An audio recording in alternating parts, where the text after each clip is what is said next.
చంద్రుడి యొక్క అష్టమి కళ ఏ తిథిన ఉంటుందో అది అష్టమి తిథి అనబడుతుంది.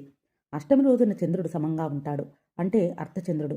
అగ్నిపురాణంలో అర్ధచంద్రాకారమైన నొసటి ప్రదేశంతో ప్రకాశించే పరమేశ్వరి అని చెప్పబడి ఉంది. చంద్రుడికి 16 కళలున్నాయి.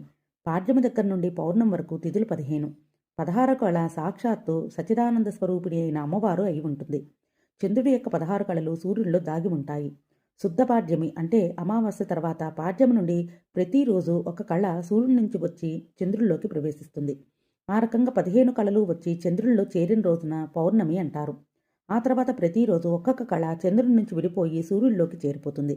ఈ రకంగా 15 కళలు చంద్రుడిని వదిలి వెళ్ళిపోయిన రోజును అమావాస్య అంటారు. ఆ రోజున చంద్రుడు కళావిహీనుడుగా ఉంటాడు. ఇవే శుక్ల కృష్ణపక్షాలు. ఈ రెండిటిలోనూ కూడా అష్టమి నాడు చంద్రుడు ఒకే రకంగా ఉంటాడు. అష్టమి నాటి చంద్రుడిని చూసి అమ్మవారి యొక్క పాలభాగమును ఎవరైతే స్మరిస్తారో వారికి సకల శుభాలు కలుగుతాయి.